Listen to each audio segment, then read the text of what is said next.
Hello, everyone. Thank you so much for joining us today for our virtual support group.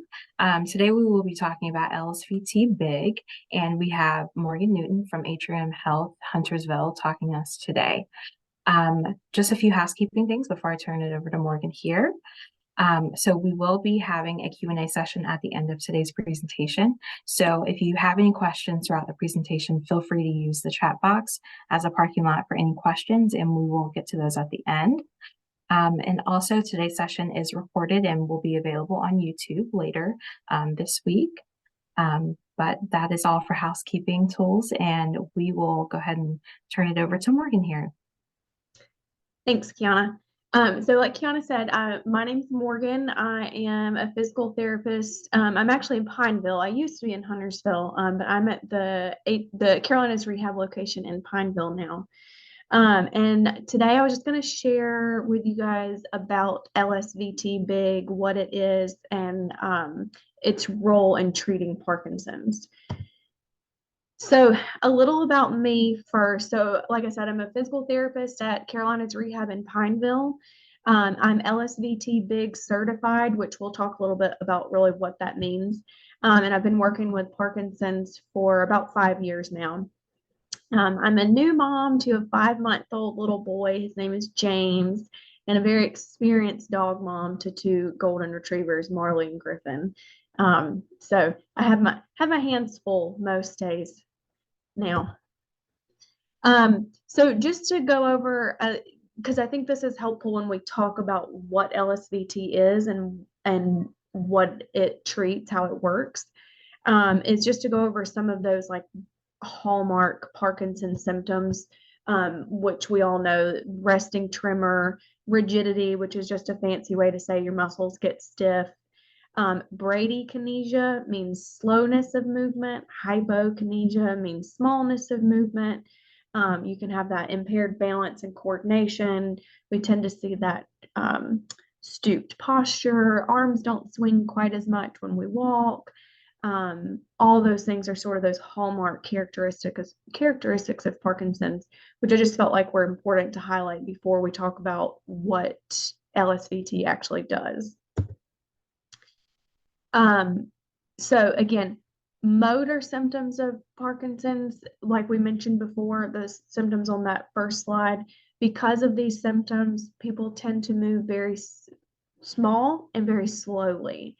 So a lot of times, our patients who have Parkinson's need reminders and cues to help correct these small movements to make normal size movements. So the biggest examples that we see from a physical therapy standpoint are how long your steps are when you're walking. So taking nice big steps instead of those tiny little shuffled steps. Range of motion when you're reaching for something. So making sure you're reaching up big so you can actually reach that item that's overhead or just out of reach. But then it's also fine motor movements like buttoning your shirt when you're dressing, using a pen or a pencil to write something down. All those are part of the physical or the motor symptoms.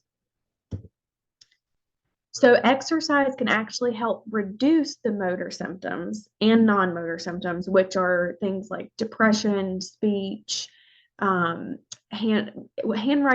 kind of goes into both categories a little bit, cognitive, memory, things like that. So exercise can help improve both of those categories of symptoms and improve quality of life. So when we talk about examples of exercise types, we're talking about anything and everything. Aerobic activity, so that's, walking, jogging, biking, cycling, anything that gets your heart rate up. Strength training, so lifting weights, using resistance bands, doing body weight exercises, anything like that. Balance and agility, so I mean that's kind of is what it is, right? Working on your balance, standing on one leg, standing on foam, working on standing with your eyes closed and things like that, to help improve your stability. Also stretching. Stretching is important because of the rigidity that we oftentimes see. So making sure those muscles stay nice and flexible. So all of those types of exercise can help reduce those symptoms in Parkinson's. So if we know that exercise can help reduce Parkinson's symptoms, then what is LSVT BIG? So LSVT BIG is a specialized exercise program that's used to target Parkinson-specific impairments. The big fancy definition that they give for it is intensive amplitude-based exercise program for the limb motor system, which when you break that down, it basically means high intensity exercises that focuses on moving your body big. Okay. So LSVT BIG was founded based on LSVT Loud. LSVT is actually Lee Silverman voice treatment. All this started with one person. Her name was Lee Silverman. She had Parkinson's, and they developed this treatment system to help her get her voice back and get her voice louder and better. So when they came up with LSVT Loud, they used those same principles to develop LSVT Big to work on physical movement as well. Okay, so what does an LSVT Big treatment session look like? So I will tell you before I go through kind of what a treatment session looks like. The LSVT Big protocol is this. So it's these 1 hour treatment sessions, 4 days a week for 4 weeks. Unfortunately, the way that our scheduling system is set up, at least within Carolina's rehab with Atrium, we can't really do a full LSVT Big. So what we generally do is we use the principles that we've learned from this certification and teach you the exercises, and then have you usually come in. I'd say we see most of our patients twice a week. And then you're also doing some home exercises as well. So it's a little bit different from what we end up doing in the clinic sometimes, but unfortunately that's just because of the scheduling structure that we have. But I wanted to kind of give you guys the idea of what LSVT is by itself. So it's 1 hour sessions, 4 days a week for 4 weeks.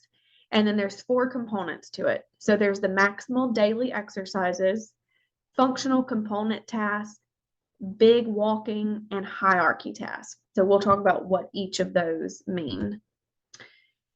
Before we get into what each of those are, though, I think it's important to understand the concepts of LSVT Big, because a lot of times I see patients come in and they've heard of LSVT Big, but they really don't know what it is or why we're doing what we're doing. And sometimes we give people these instructions to do these really big movements, and they're like, this is so silly. Why am I doing this? I look so ridiculous. So I think it's important to kind of have that foundation and understand what you're doing, because then it makes people usually a little bit more compliant. So the LSVT Big main target is amplitude, and that's just the bigness of the movement. They want to do that in a mode of high intensive exercise. And then they also talk about calibration, which is generalization to your everyday life. So we'll talk about what each of these means. So when we say the target of LSVT Big, or the goal, is amplitude, what we mean is those big movements. So the largest range of motion that can be performed with the highest effort, with the most maximally efficient biomechanics every trial every day. That's the definition that they give, right? Simplified is big movements, okay? So why do we need to teach people with Parkinson's to move big? So if we go back to that very first slide where we talked about what all the characteristic symptoms of Parkinson's are, all of those symptoms, like I mentioned, cause people with Parkinson's to move small. So their everyday movements get a lot smaller. So we want to undo what the brain has taught you is normal movement, and we want to actually make you move bigger. Another underlying reason why that's important is because having Parkinson's makes you have an increased risk for having a fall, and that's due to that low flexibility or that rigidity and those poor gait mechanics. So we talked about the smaller steps, the arms not swinging as much, all that kind of stuff. if you have Parkinson's, that group of people tends to be hospitalized almost 2 times more than people who do not have Parkinson's. So think about, if you do have a fall, you're more likely to be hospitalized, and the rehospitalization rate is higher, which means you go to the hospital, you get better, you go back home, and then something happens, you get sick or you fall again.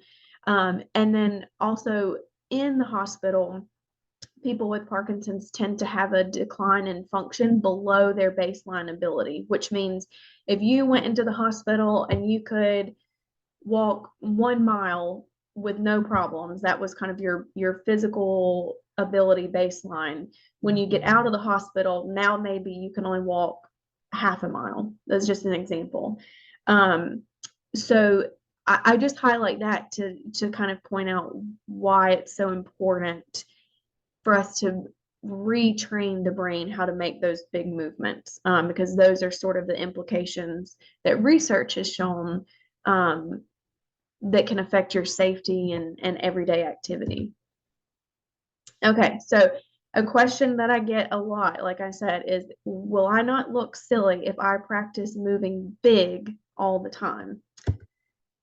So cueing for bigness does not mean that we are teaching you to move too big. Bigness is what you feel when you do these exercises, but they're actually normal size. So LSVT trains you to have healthy, normal movement amplitude. And that training amplitude can also improve other areas like speed, balance, all that kind of stuff. So in other words, if we say move bigger, move bigger, move bigger, you're gonna go from moving really, really small to more of a normal size. But your brain is telling you you're moving way too big. So at first it does feel kind of silly until you kind of get the hang of what a normal size movement feels like. So the mode or how they want to achieve this is high intensity effort. So intensity is the key to improvement. That's what's going to reduce that bradykinesia, or that slowness of movement, and the hypokinesia, or the smallness of the movement. They give the example when they do our training of how to make sure your patients know that they're training at the right intensity. And if you think of a 0 to 10 scale, where 0 is I'm not working hard at all, and 10 is the hardest I've ever worked, they really want these exercises to make you feel like you're on that 7 to 8 out of 10 level. And that's how you know it's a good enough intensity. So I'll just give you an example of why intensity matters. So if you go to the gym and you lift weights, but you only ever lift the amount of weight that's easy, right? You just go in every time you think, okay, I'm going to do 5-pound dumbbell curls. I did 5 pounds last week. I'm going to do 5 pounds next week because it's easy. I did it. It's checked off my list. You're really not going to see any kind of change, right?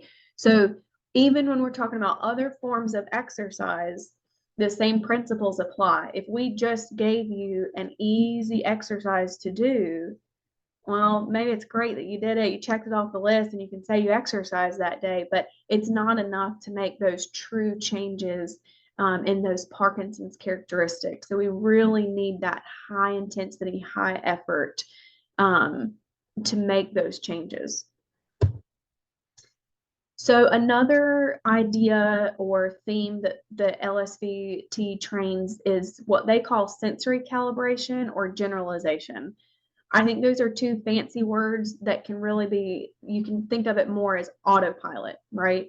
So the more that you begin to use these bigger movements that LSVT BIG teaches you, the more that you carry those into your daily life, the more they become automatic, right?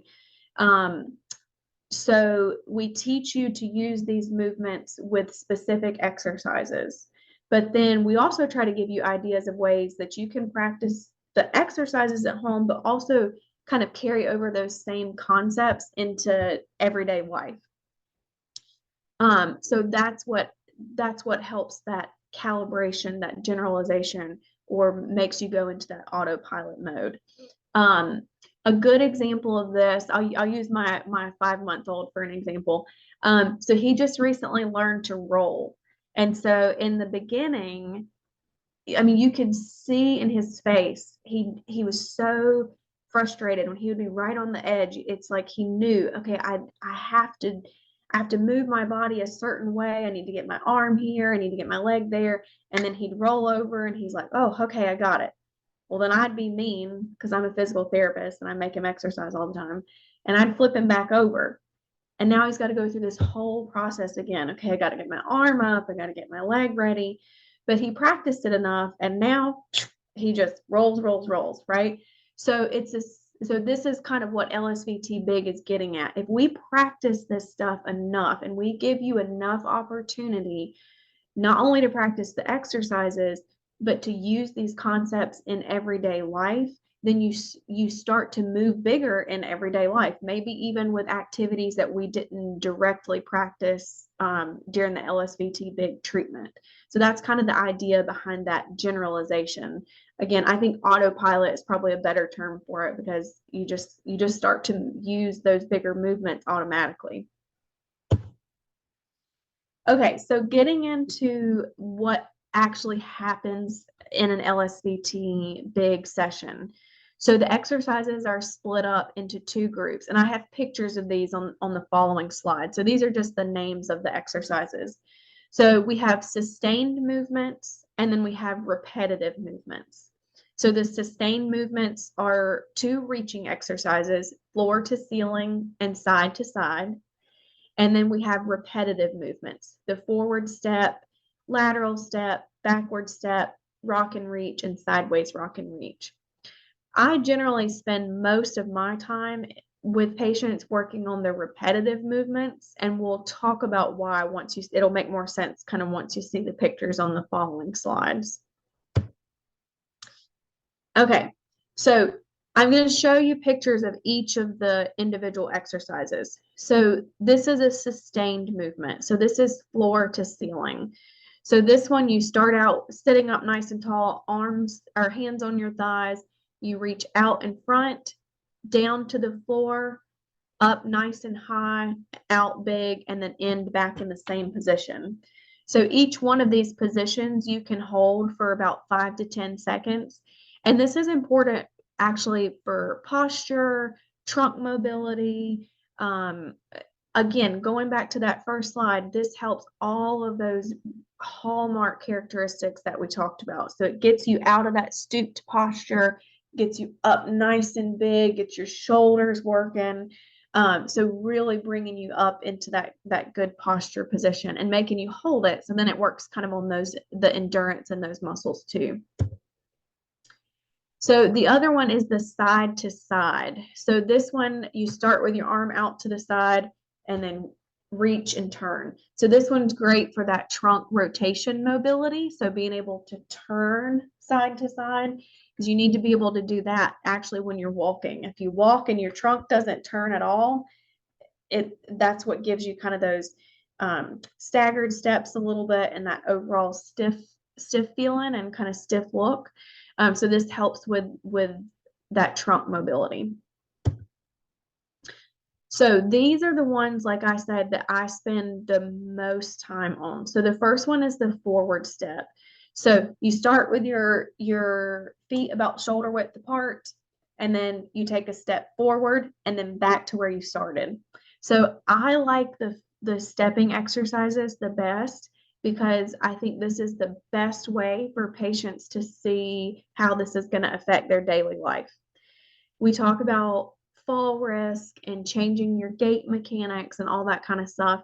And this is right here, the perfect example. So if you're walking and you're taking tiny, tiny little steps, this exercise is the exact opposite of that. This exercise is taking a big step forward and back, big step forward and back. It still has those postural components and working on the shoulders and all that good stuff like the other exercises do. But it's easier, like if you're walking out of the clinic and you start taking those tiny steps again, for me to say, hey, remember when we did that exercise where we took that really big step forward? I want you to do that when you're walking. I want you to take that big step forward.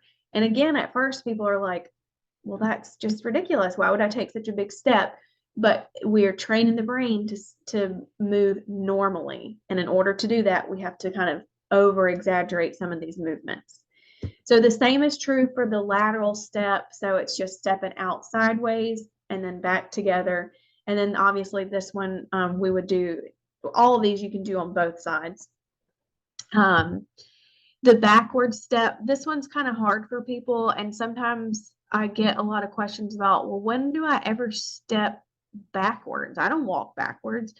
Well, you might have to. Let's say you walk into a closet, like Christmas is coming up. This is a good time of the year to think about this. You're walking into a closet to get something down from storage, right? And then you don't realize it, but you've walked yourself kind of into a corner. You might have to take a couple of steps backwards to get out of that tight space, right? And if you never practice that and you get in that situation and you're like, oh, well, what do I do now, right? What if you don't have room to turn? Or a lot of times I see my patients turning is a challenge because their feet tend to get stuck. They get frozen a little bit. So having that skill to be able to take a few steps backwards is super important for a lot of daily activities that we are doing pretty regularly, but we just don't think about. I also like this one for walking. So this one is called the rock and reach. So all it is a backwards and forwards weight shift.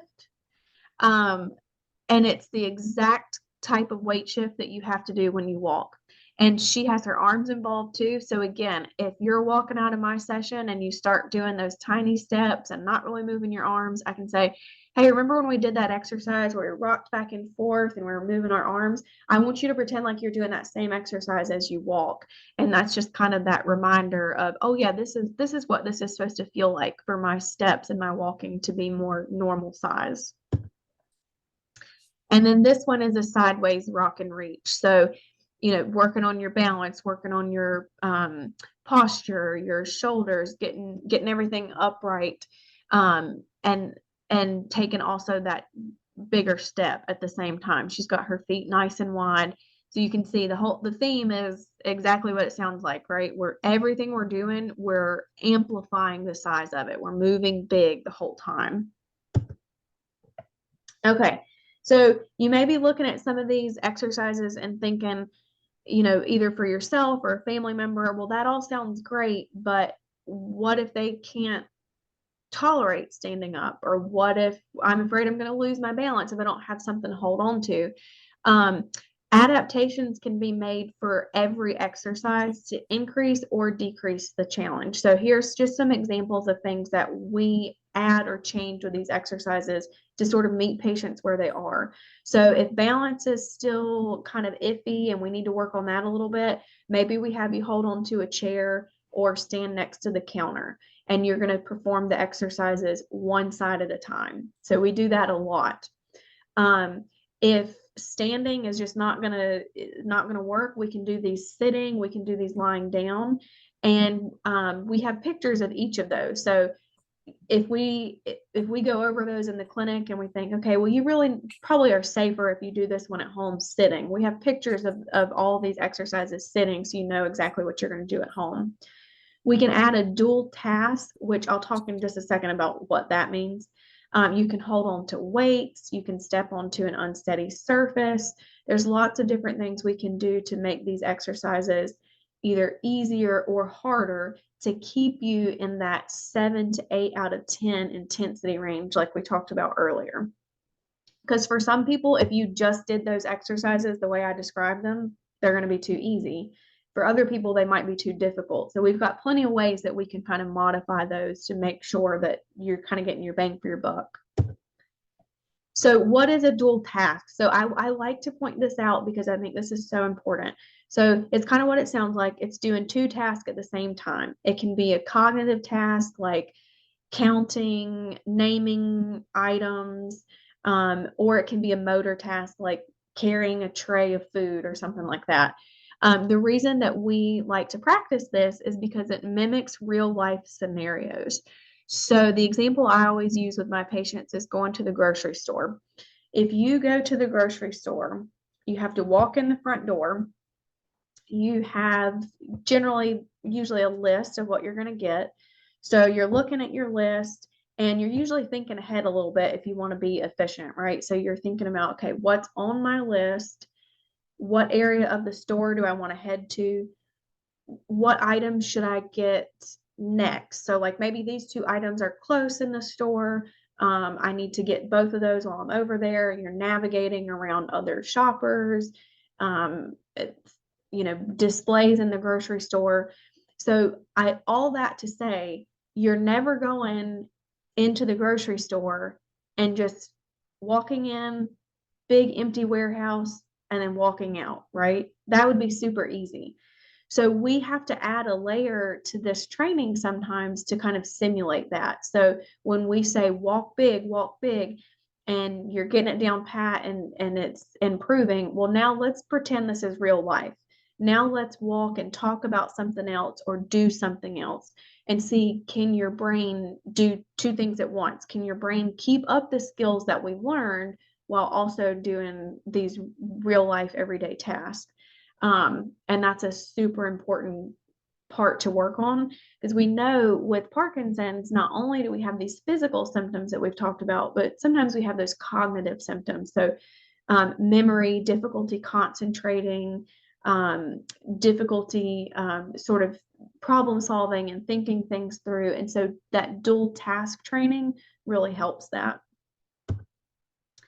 So the next part of LSVT BIG are functional component tasks. So they like to give everything a big fancy name. I tend to simplify things a little bit more. So a functional component task is just something you're doing every single day. So examples could be standing up from a chair, rolling over in bed, reaching for a coffee mug, walking and turning.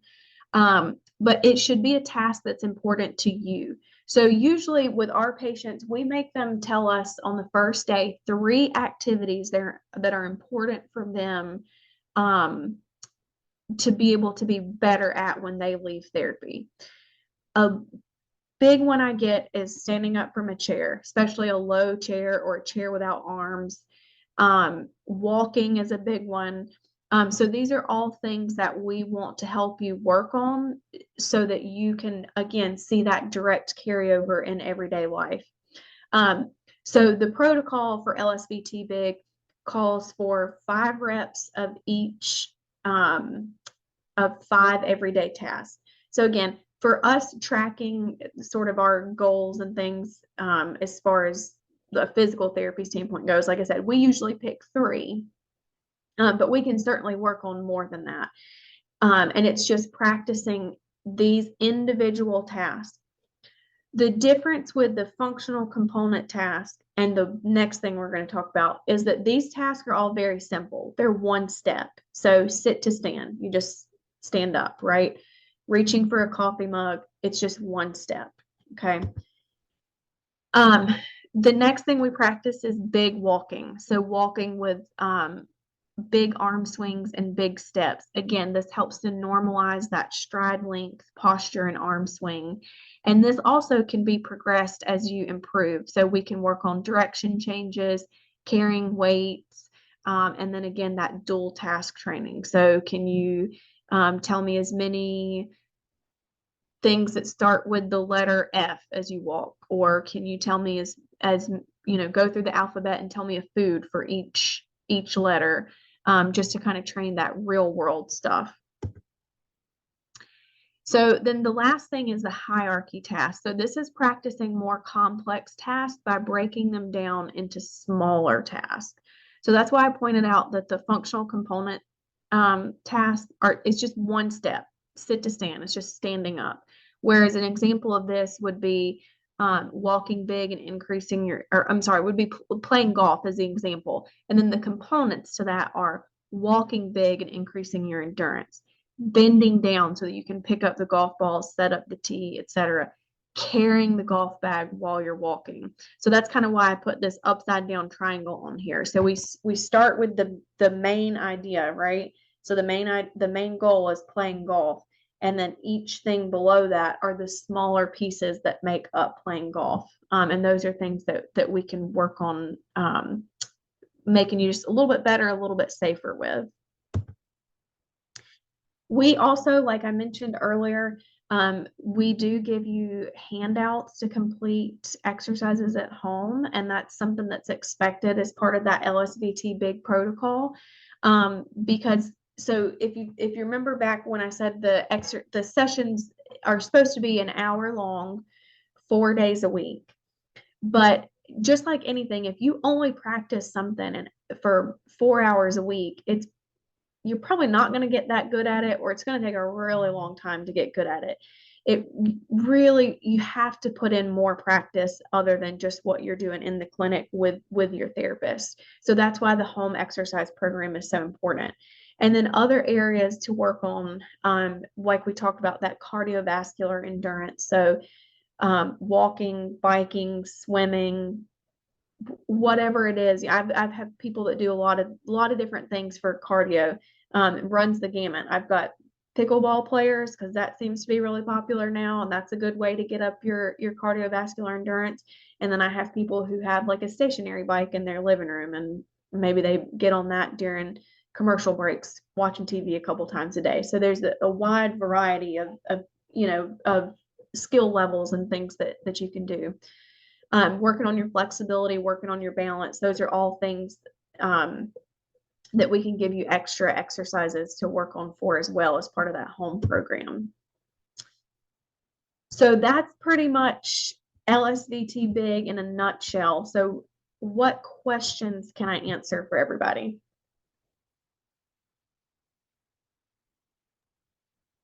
And at this time, if you have questions, feel free to unmute yourself.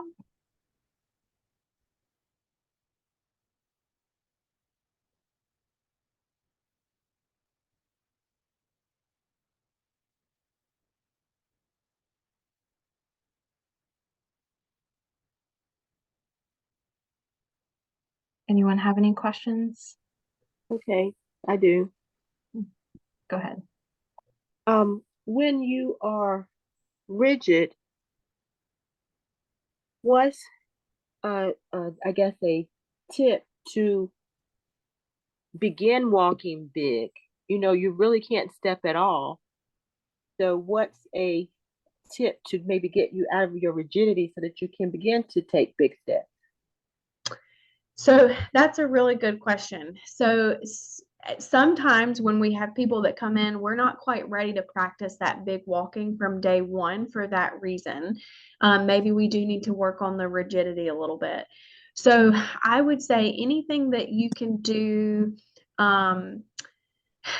It's hard to give you like a good specific example without really knowing the skill level of the person, but I would just practice taking some steps in place. So kind of like that first stepping exercise that I showed you guys, where you just step forward and step back. You can just do that, maybe holding on to the kitchen counter, step forward, step back, step forward, step back, just to get your legs and your feet kind of warmed up a little bit.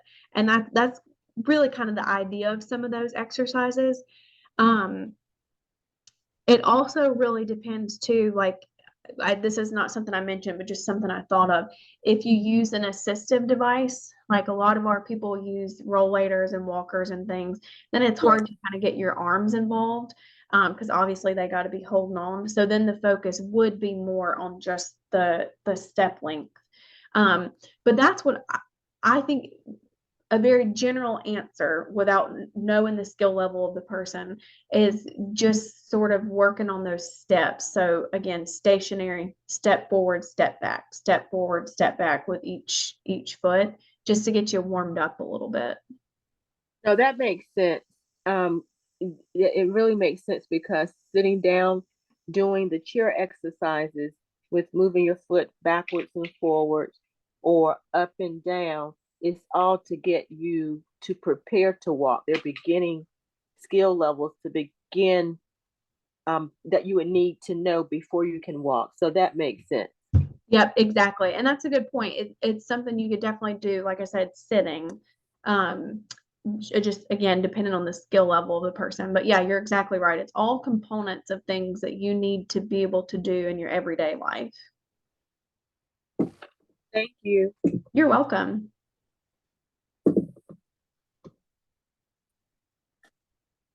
Do we have any other questions? I had a question. My mom is in a wheelchair right now, and and she does some physical therapy. I don't know the details of it. My dad is her caretaker. I don't know the details of the exercises, but do you think these would be similar to what another physical therapy place would be doing with her? It depends. That's a loaded question. So,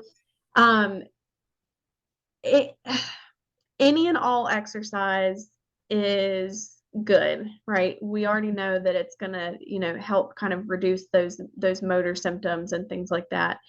The benefit to having a therapist that is trained in LSVT big or just has more Parkinson's experience in general is that they generally know sort of what things to look out for a little bit more, cues to give that can help a little bit better.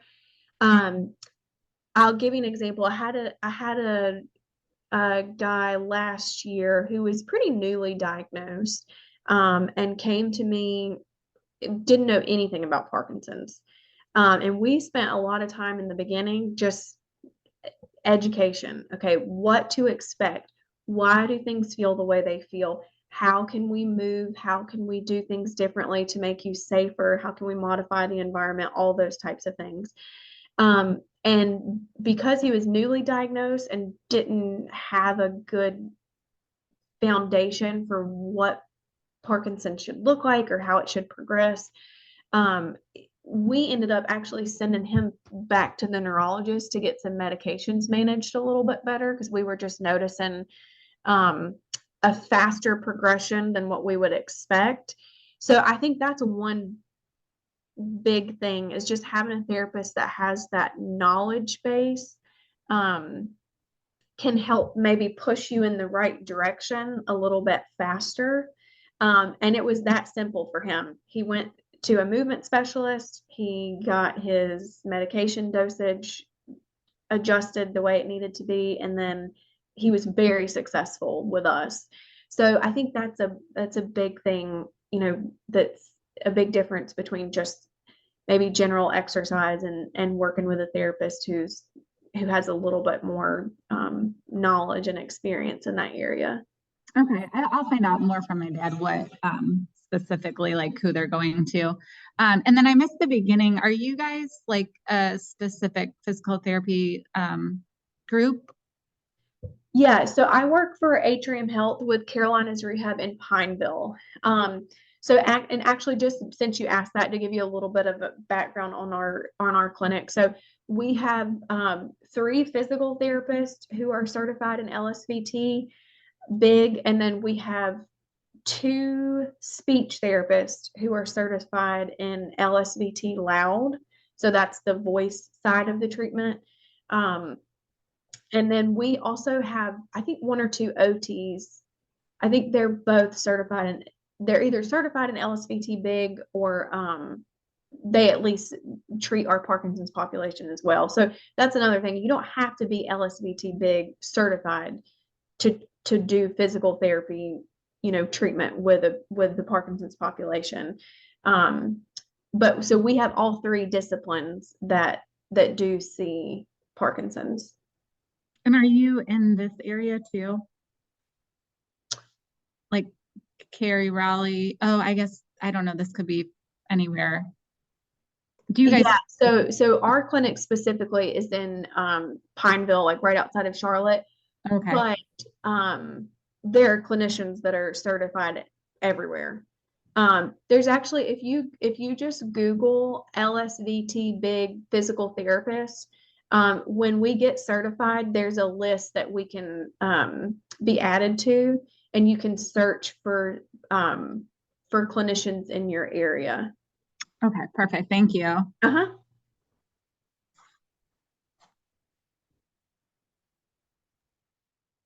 I've got another. Oh, go ahead. Not sure if this is a question for you, but muscle spasms. Can you speak to muscle spasms and what causes them, and what can you do to reduce them or relieve them? So are you getting a muscle spasm, kind of like a cramp? Oh yes, in Yeah. So my when do you get them? seems to be in the morning, like early morning. I'm taking a muscle relaxer, and I take it, try to take it 3 times a day, and but most of my spasms, and they're severe to the point that I have one in my throat where it's Oh difficult goodness. to swallow or even call for help, you know. And so I have them all over my body, and I want to know what's causing it. So the reason I asked my first questions is so I knew that I would know if I could appropriately answer this. So I haven't had any patients that have had muscle spasms to that point. Um, I mean, obviously, I'm sure you're following up with your doctor, right? Yeah, well, my doctor is the one who put me on the muscle On the relaxer. muscle relaxer. Okay. Yeah, I'm not really sure what could cause a muscle spasm that severely. A muscle spasm in general is just the muscle is contracting and it's just not letting go. So all those filaments are kind of grabbing onto each other. Um, in general, unfortunately, other than stretching and just kind of keeping mobile, there's not a whole lot you can do from a physical therapy standpoint for just like pure muscle spasms. And the only reason I say that is because I'm not sure, if you're having muscle spasms kind of like in your throat and that kind of thing, that's a little bit more serious. So I'm not 100% sure what could be causing those. Okay. Um, The yeah. general causes the general muscle spasms. You said maybe not stretching before you exercise. So general muscle spasms, like if let's say you get a cramp in your calf, can't talk. Calf cramps are pretty common. And that sometimes can be like, due to your salt intake or anything like that. But in general, you can kind of stretch those out when they happen, or yeah, stretch right before you exercise. And that can kind of just help make sure those muscles are loosened up a little bit better. Because a spasm itself, like I said, is just that muscle that's contracting really, really hard and it's just not letting go. So stretching and doing what you can to kind of keep it a little bit more flexible. What about water intake? Oh yeah, you got to stay hydrated for sure.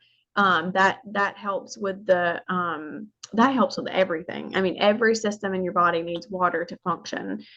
So making sure you drink plenty of water, it can help with that as well. I think that might be one of my culprits. I'm not drinking enough water. Um, and so I'm going to increase that more intentionally. I'll have to set my bottles down so I can see how many bottles I'm drinking. But Mhm. want to test that out because I'm having them every part of my body basically, and they are not mild, they are severe. And I'm scheduled to meet with my doctor again this month. So I'm going to mention the severity of it because it's serious when it gets in my throat. Oh yeah, I would definitely make sure they know how severe that's been, because that's not something I personally have experience with, like I said, but you want to definitely make sure that somebody's monitoring that for you. Okay. Thank Can I ask a you. question Yeah. about LSVT Loud? Where does Atrium have LSVT Loud therapists? So we have them in Pineville. Um, I don't know if there's one in Huntersville anymore. I have a list at work. Um, let me, when I get back to work tomorrow, I'll make myself a note and I will see if we've got a list that I can send over to Kiana, or I'll just send her. Would that be helpful? That'd be great. Yeah, I'm gonna put a note on my phone right now so it'll remind me. Because I know there's more than just us, but I don't know for sure what clinics have all three disciplines. I'm interested in primary LSVT Loud. Yeah, so all of our clinics have physical therapy, but they don't all have speech and OT. So that's I just need to I want to check and see who has speech therapists that also do the LSVT loud. What area are you in? Well, downtown would work great for me. I feel like they have. I'm pretty sure that they do, but let me double check and I'll send Kiana an email. That'd be great. Thank you. Of course. And we actually have a comment here in the chat box. Stephanie says, I appreciate the detailed explanation of retraining the brain, as sometimes it feels like we're not able to do the exercise or accomplishing anything, but the idea of training the brain is helpful. Great. And do we have any other questions?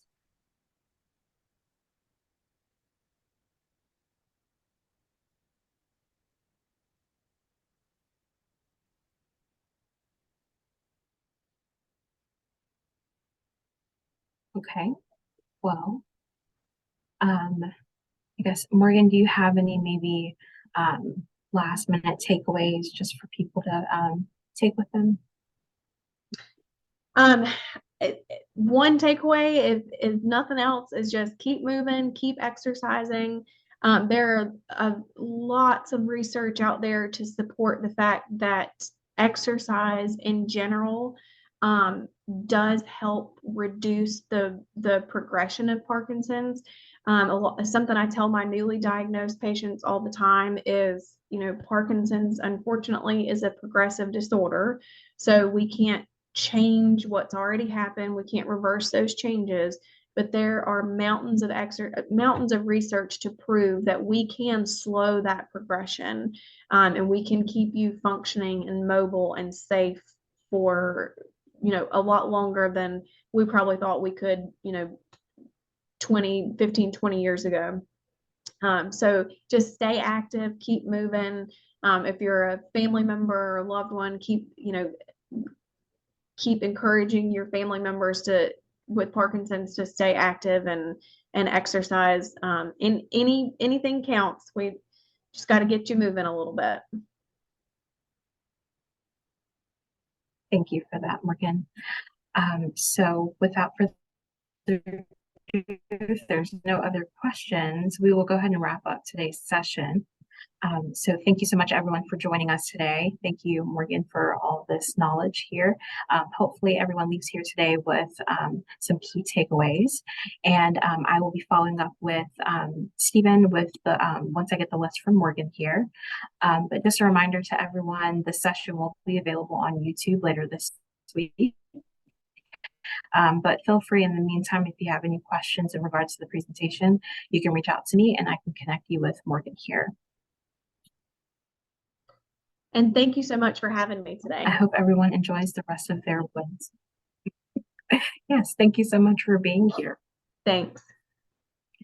We look forward to seeing you all soon in another PAC program.